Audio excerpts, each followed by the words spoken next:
नमस्कार, मैं डॉक्टर झरना पटेल नेचुरोपैथी की डॉक्टर हूं और न्यू डाइट सिस्टम की मोटिवेशनल स्पीकर हूं। आज हमारे एनडीएस हेल्थ सेंटर पे अहमदाबाद से ही हमें साधक मिलने के लिए आए हैं। इनका नाम है बिपिन भाई और बिपिन भाई को हम पूछेंगे कि इनको क्या क्या फायदा हुआ न्यू डाइट सिस्टम से। तो बिपिन भाई, आपका हमारे एनडीएस हेल्थ सेंटर में बहुत बहुत स्वागत है। नमस्कार जी। आप कितनी उम्र के हो? 62 ईयर्स जी। और आप एक साल पहले तकरीबन आए थे?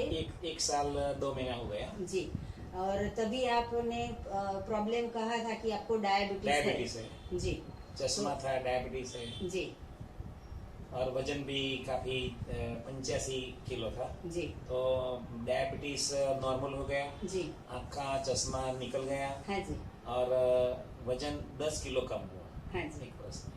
जी, बहुत अच्छी बात है। सिर्फ एक ही साल में चश्मे के नंबर भी चले गए और इतना सारा फायदा हुआ। इनका खुद का फार्म हाउस है जहाँ पे सहजन का पेड़ है बहुत सारे, तो सहजन का जूस भी पीते रहते हैं, लौकी का जूस, फ्रूट का जूस, वेजिटेबल्स का जूस, हरी पत्तियों का जूस। तो इनको इतना सारा फायदा हुआ। लेकिन एक साल के बाद यहाँ पे आए हैं तो मैंने उनको थोड़ा सा डांटा और उनको कहा कि अगर मेथड 1 करके आपको इतना फायदा हुआ तो अगर आप मेथड 2 करोगे तो बहुत सारा फायदा होगा। तो आपने एक साल से एक टाइम खाना और एक टाइम कच्चा ऐसा किया है। तो हम ऐसा कहते हैं कि जो भी 20 साल के हैं या 30 साल के हैं उन लोगों को खाना हो तो खा ले। मैं तो नहीं बोलूंगी कि खाओ, लेकिन खाना हो तो खा लो। लेकिन अभी 60 एज की एज पे इनको सिर्फ उनके शरीर पे ही फोकस करना है कि अगर मुझे स्वस्थ रहना है, तंदुरुस्त रहना है, बीमार नहीं पड़ना है, हॉस्पिटल नहीं जाना है, तो मैंने आज इनको कहा है कि हर एक महीने पे आओ, मुझसे मिलो और पूरा का पूरा रॉ डाइट पे आ जाओ और ज्यादा से ज्यादा फ्रूट का, जूस का और मैक्सिमम सलाद का उपयोग कीजिए। तो आपको कैसा लगा? मैंने ये नई एडवाइस दी तो आपको लगा कि ये तो खाने ही नहीं देंगे? नहीं, अच्छी लगी। ऐसा प्रयत्न करेंगे और मेथड 2 में जाएंगे। हाँ जी। और एनिमा के बारे में सभी दर्शकों को बताइए। आप एनिमा करते हो? एनिमा 2 टाइम करते, सुबह और शाम को। अच्छी बात एक बार करते, लेकिन आपने सूचन किया कि 3 बार करो। हाँ जी। तो ऐसा करेंगे, 3 बार करेंगे जी। और संडे को 9 बार करेंगे जी, क्योंकि संडे छुट्टी होती है, कुछ काम होता नहीं है, वैसे भी हम फ्री होते हैं, घूमने जाए या बाहर खाने जाए। बिपिन भाई, मैंने तो ऐसा देखा है, अहमदाबाद की बात करें तो, कि हर किसी के घर में किचन बंद हो जाता है। मेरे तो घर में पूरा साल किचन बंद है, लेकिन सबके घर में संडे किचन बंद हो जाता है। तो वो लोग तो बाहर घूमने जाते हैं। हाँ। और बाहर होटल में पिज्जा, बर्गर, पंजाबी वो सब खाने जाते, इसीलिए किचन बंद है। हाँ जी। तो किचन को बंद करके ऐसा नहीं करना है। अभी ऐसा इंसिडेंस हुआ कि हमारे यहाँ पे कारीगर आया, तो मैंने उनको कहा कि मतलब कि 4-5 दिन काम चला था, तो उन्होंने जब खाने बैठते थे वो यहाँ पे, तो उन्होंने पूछा कि बहन जी आप भी खा लो, आपका भी खाने का टाइम हो गया। तो मैंने कहा मैंने तो 3-4 केले खा लिए, मेरा लंच हो गया। तो उन्होंने कहा कि खाना नहीं बनाते हो? मैंने कहा नहीं, मैं तो कभी खाना नहीं बनाता हूँ। तो उसने मुझे ये कहा कि आप तो बहुत पैसे वाले हो, हर रोज बाहर से मंगवा लेते होंगे। मैंने कहा भैया हम पैसे वाले नहीं है, हम फ्रूट वाले हैं। हम सुबह में, दोपहर में, शाम को, रात को सिर्फ फ्रूट खा लेते हैं। तो बोले ऐसा कैसे चलेगा, हमें तो इतना सारा काम करना पड़ता है। मैंने कहा इतना सारा काम करना पड़ता है तो पहले ऐसा करो, पेट भर के थोड़ा फ्रूट खा लो, फिर 2-4 रोटी खा लो, फिर शाम को भी पेट भर के फ्रूट खा लो, फिर 2-4 रोटी खा लो। तो फिर तब जाके उनको पता चला कि ऐसा भी हो सकता है। लेकिन उनको दिमाग में तो ऐसा था कि जो बीमार होते हैं उनको ही फ्रूट खाने का। तो उन्होंने ऐसा कहा कि हम तो स्वस्थ है। तो कितनी गलत मान्यता है। अभी ऐसा इंसिडेंस हुआ था कि मैं बाहर से 16 केजी पपीता लेके आ गई। तो पपीता लेके आई, लिफ्ट में ऊपर ले जा रही थी, तो हमारे ही ऊपर वाले एक बहन ने पूछा कि कोई घर में बीमार हो गया हो ऐसा लगता है। तो मैंने कहा नहीं, हमारे घर में तो कोई बीमार नहीं हुआ है। तो बोले इतना सारा ढेर सारा पपीता क्यों लेके आए? मैंने कहा यही मेरा लंच है और यही मेरा डिनर है। अगर पपीता खा लूंगी तो बीमार पड़ के पपीता नहीं खाना पड़ेगा। तो बात समझो कि जो हमें पपीता से स्वस्थ होना है ऐसा नहीं है, रोटी सब्जी खा के बीमार पड़ना है। तो विपिन भाई, आपकी वाइफ का नाम क्या है?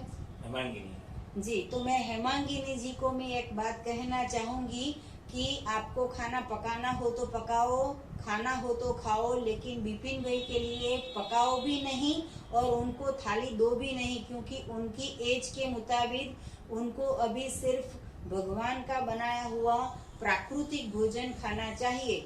अगर बीमार पड़ना हो, हॉस्पिटल जाना हो, दवाइयाँ चालू करनी हो, फिर से डायबिटीज लाना हो, फिर से चश्मे का नंबर लाना हो, फिर से 15-20 किलो वजन बढ़ा देना हो, तो रोटी सब्जी दाल चावल खिचड़ी भाखरी और चाय दूध ये सब खिलाओ। तो इनको भगवान का बनाया हुआ खाने दो और इनको आपके हाथ का बनाया हुआ खाना मत दो, तो ये अच्छी तरह से स्वस्थता से अपना जीवन पास कर सकेंगे। को अगर अच्छा लगा हो कि नहीं लगा हो, मैं बिल्कुल सत्य कहती हूँ कि आप भी पकाया हुआ खाना छोड़ दो। तो विपिन भाई, आप तो घर पे जाके बोलोगे कि डॉक्टर झरना बहन ने एक भी बार बंद करवा दिया है तो आपका झगड़ा ना हो जाए, इसलिए मैंने अभी से इनको ही कह दिया। आप उनको भी वीडियो दिखा सकते हो कि जो भगवान का बनाया हुआ खाना है वो अमृत भोजन है और हम जो पकाते हैं वो मृत भोजन है। अगर हम जीवंत है तो जीवंत भोजन खाना चाहिए, अगर हम मृत है तो फिर कोई खाने का मतलब नहीं है।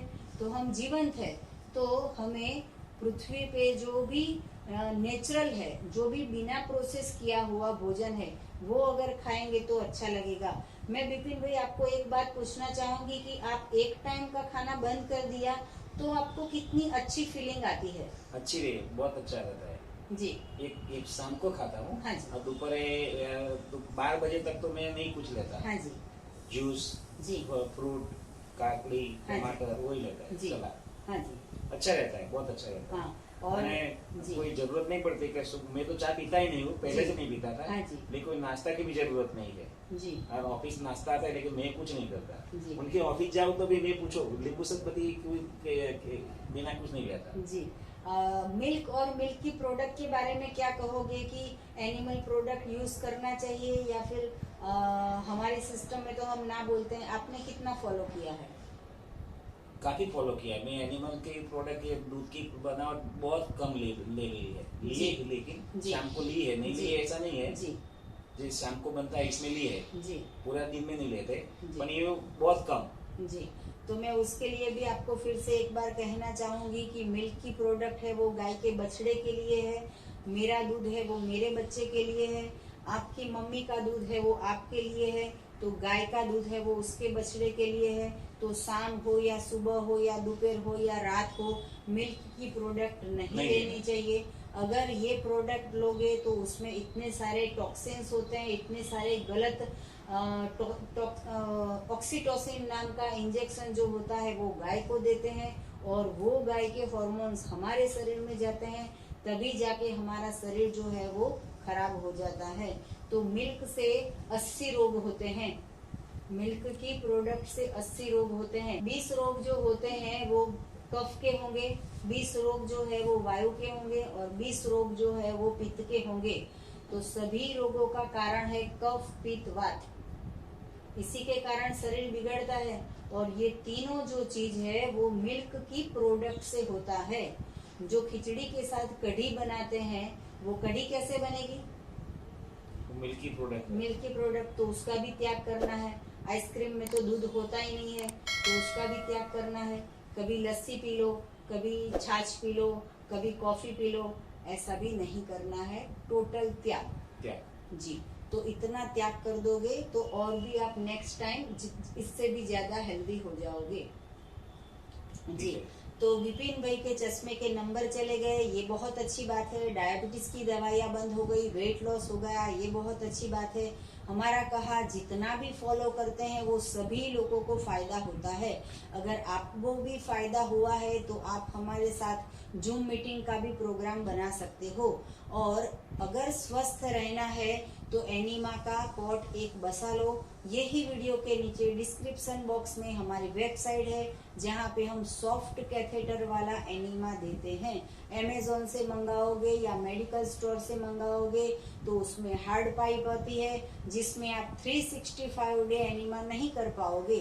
तो इसके लिए इंडिया में फर्स्ट टाइम हमने इन्वेंट किया है कि सॉफ्ट कैथेटर वाला एनिमा, तो ये आप हमसे मंगवा सकते हो। तो सदा स्वस्थ रहो, सदा खुश रहो, सदा तंदुरुस्त रहो, सदा हंसते रहो, सदा हंसाते रहो। हमारा मिशन है वर्ल्ड विदाउट मेडिसिन। तो ये मिशन मैं अकेली नहीं कर पाऊंगी, आप सबको भी साथ सहकार देना होगा। तो हमारे वीडियो को ज्यादा से ज्यादा लोगों को शेयर करो, कमेंट करो, लाइक करो, सब्सक्राइब करो, हमें कुछ फीडबैक दो। थैंक यू, आभार, प्रणाम। बिपिन भाई आपका भी खूब खूब थैंक यू जी।